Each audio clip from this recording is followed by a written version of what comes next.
पहले रूस, फिर अमेरिका, चीन और भारत, आखिर चांद पर ऐसा क्या है जो एक के बाद एक सभी देश चांद पर जाना चाहते हैं? ऐसा क्या खजाना छिपा हुआ है चंद्रमा की धरती में जो सबको चाहिए? तो फिर चलिए चंद्रमा की काली दुनिया का रहस्य आज इन्हीं सब रहस्यों से पर्दा उठाएगा। तो चलिए दोस्तों, आपको धरती से 3,84,400 किलोमीटर दूर चंद्रमा की दुनिया में ले चलते हैं। चंद्रमा पर जाने के लिए आपके पास दो रास्ते हैं। एक सीधा रास्ता जिससे जाने पर आप 3 से 4 दिन में चंद्रमा पर पहुंच जाएंगे, और दूसरा अंडाकार रास्ता है जिससे हमारा चंद्रयान 3 गया है। इस रास्ते से अगर आप जाएंगे तो आपको 40 से 42 दिन का लंबा सफर करना पड़ेगा, लेकिन पृथ्वी के गुरुत्वाकर्षण के कारण इस रास्ते में ईंधन की खपत कम होगी। चंद्रमा पर जाने से पहले हम लोग थोड़ा चंद्रमा के बारे में जान लेते हैं। चंद्रमा एकमात्र प्राकृतिक उपग्रह है जो हमारी पृथ्वी का चक्कर लगाता है। चंद्रमा पर सबसे पहले मानव भेजने का सिलसिला अमेरिका ने शुरू किया था। 20 जुलाई 1969 में चांद की धरती पर पहली बार किसी मनुष्य कदम रखा था, जिनका नाम नील आर्मस्ट्रांग था। और हमने यह साबित करके दिखाया कि अब हम केवल एक दुनिया तक सीमित नहीं हैं। वैज्ञानिकों ने चांद की खोज और उसके बारे में जानने के लिए कोई भी कसर नहीं छोड़ी है। लेकिन अभी चंद्रमा के ऐसे बहुत से रहस्य हैं जिनके बारे में पूरी दुनिया जानना चाहती है। ऐसे में आपके मन में भी यह सवाल उठ रहा होगा कि आखिर चंद्रमा की दुनिया कैसी है? क्या चंद्रमा के अंधेरे गड्ढों में एलियन का बसेरा है? क्या आने वाले समय में चंद्रमा पर इंसानों को बसाया जा सकता है? चंद्रमा पर ऐसी कौन सी बहुमूल्य वस्तुएं हैं जिनकी खोज में वैज्ञानिक लगे हैं? और हमारे चंद्रयान 3 ने अभी तक कौन कौन से रहस्यमय खुलासे किए हैं? तो चलिए दोस्तों, आज चंद्रमा की रहस्यमयी दुनिया से पर्दा उठाते हैं। लेकिन उससे पहले हमारे इसरो के वैज्ञानिकों के इस महान कारनामे के लिए वीडियो को लाइक कर दीजिए और कमेंट में भारत माता की जय लिख दीजिए। आज से लगभग 400 अरब वर्षों पहले जब हमारी पृथ्वी का निर्माण हुआ था, तो पृथ्वी के पास कोई भी चंद्रमा नहीं था। लेकिन पृथ्वी के निर्माण के कुछ ही वर्ष बाद ऐसी घटना हुई जो पृथ्वी को काफी हद तक बदल कर रख दिया। उस समय थिया नाम का एक उल्का पिंड पृथ्वी को तबाह करने के फिराक में था, जिसका आकार मंगल ग्रह के बराबर था।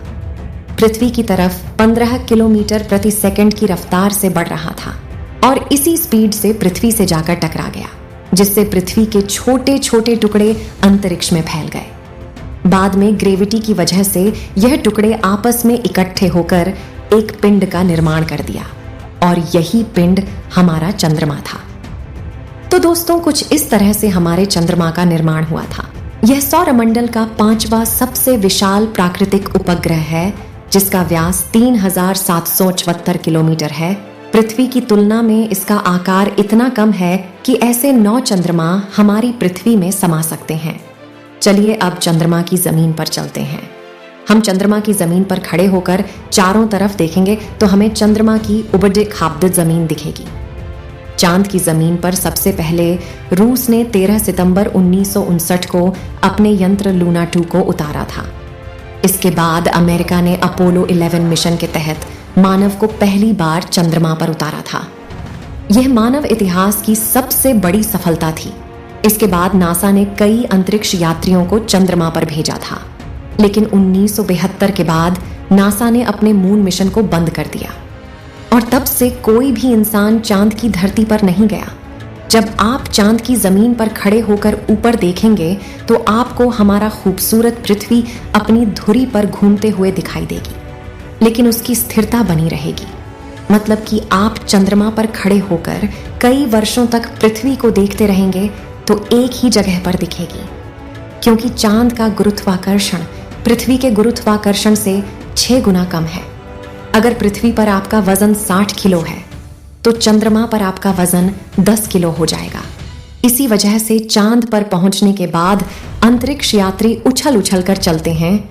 दोस्तों, चंद्रमा पर नील आर्मस्ट्रांग के पैरों के निशान आज भी मौजूद है। चंद्रमा पर हवा ना होने के चलते ये निशान आज भी बने हैं। अगर आप चंद्रमा पर अपने साथी से बात करेंगे तो आप एक दूसरे की आवाज को नहीं सुन पाएंगे। आप एक दूसरे के होंठों को चलते हुए देख सकते हैं, लेकिन आवाज कानों तक नहीं पहुंचेगी, क्योंकि आवाज को एक जगह से दूसरी जगह पर जाने के लिए माध्यम की जरूरत होती है, और चंद्रमा पर हवा मौजूद नहीं है।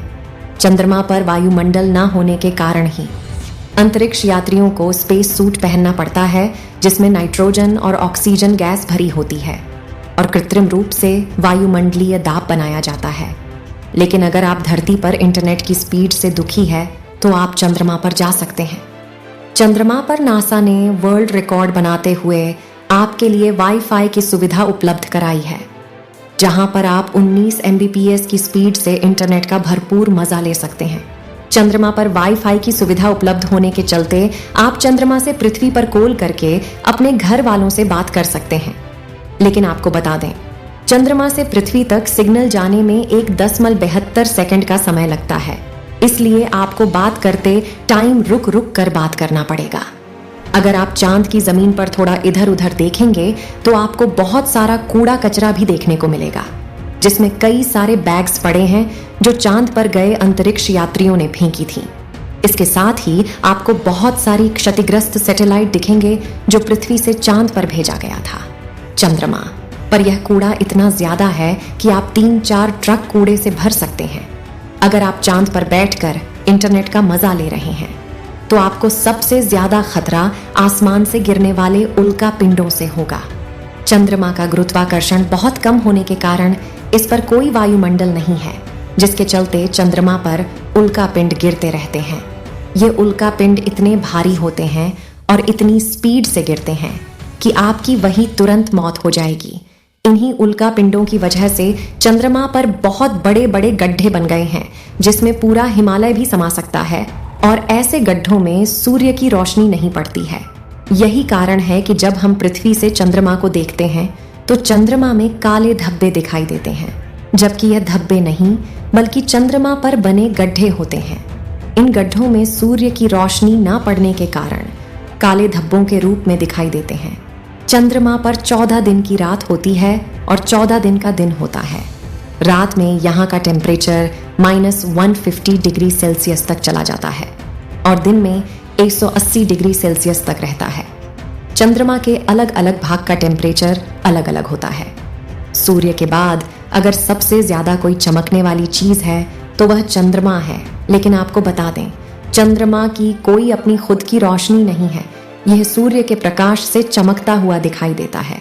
हमें धरती से आसमान नीले रंग का दिखाई देता है, लेकिन अगर आप चंद्रमा पर खड़े होकर ऊपर देखेंगे तो आसमान काले रंग का दिखाई देगा।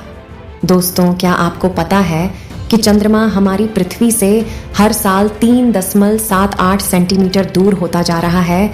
अगर ऐसे ही चलता रहा तो एक समय ऐसा आएगा कि चंद्रमा हमारे पृथ्वी के गुरुत्वाकर्षण को छोड़कर ब्रह्मांड में कहीं खो जाएगा।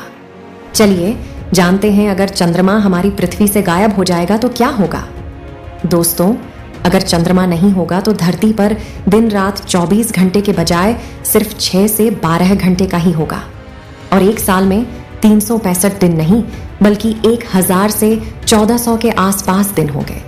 ये तो आप जानते ही होंगे कि हमारी पृथ्वी पर रात में हल्की रोशनी चंद्रमा के कारण ही रहती है। लेकिन जब चंद्रमा ही नहीं होगा तो रोशनी भी नहीं होगी और हर जगह घोर अंधेरा छाया रहेगा।